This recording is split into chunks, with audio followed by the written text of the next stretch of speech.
Bonjour, nous allons corriger l'exercice 1 du chapitre Grandeur dans l'espace. Cet exercice porte la référence 5676.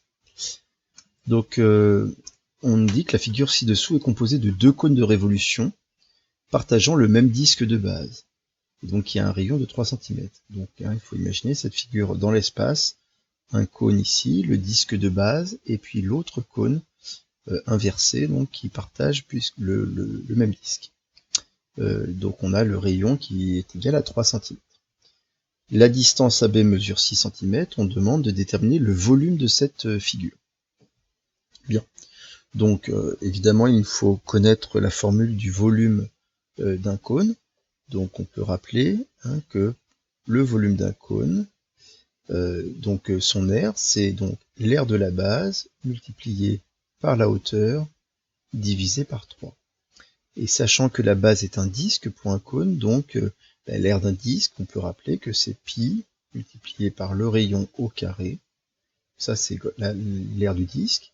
Et donc, on complète par multiplié par la hauteur divisé par 3. Bien.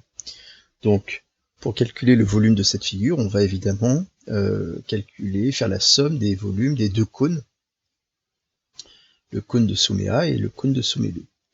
Donc, le volume de la figure, c'est le volume du cône de sommet A plus le volume du cône de sommet B. Le volume du cône de sommet A, donc on voit ici, évidemment, il va falloir qu'on calcule les hauteurs, puisque la base étant la même, le rayon c'est le même, donc il fait 3 cm, donc grand R égale 3 cm. Mais la hauteur n'est pas la même pour chacun des deux cônes. Donc on a la hauteur AO, et puis la hauteur OB. Donc on peut calculer évidemment AO et OB avant. Donc on sait que AB c'est égal à 6 cm, et puis on a un codage qui nous indique évidemment que AO c'est 1/3 de AB, c'est 1/3 de la distance AB, donc c'est 1/3 de 6 cm, c'est-à-dire 2 cm. Et puis de même la distance OB, c'est égal à 2/3 de la distance AB, et donc c'est 2/3 fois 6 qui est égal à 4. On aurait pu aussi calculer OB comme étant la distance AB moins la distance AO. Bien, donc le volume ici de notre figure, c'est donc la somme des volumes des deux cônes, et donc le volume du cône de sommet A, donc c'est égal à pi, fois le rayon qui est égal à 3 au carré, fois la hauteur c'est AO, donc qui est égal à 2, le tout divisé par 3. Et puis le volume de sommet B, c'est égal à pi, fois 3 au carré, fois la hauteur qui vaut 4, divisé par 3.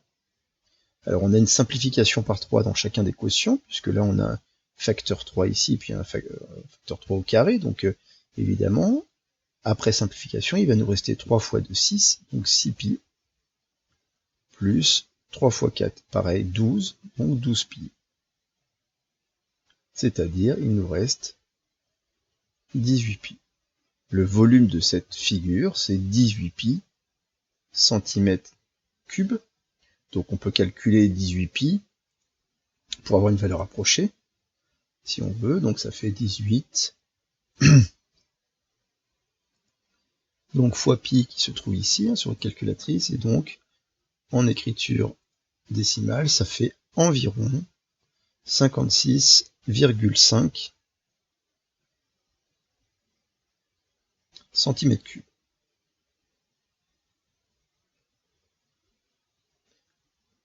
Voilà pour cet exercice numéro 1. Au revoir.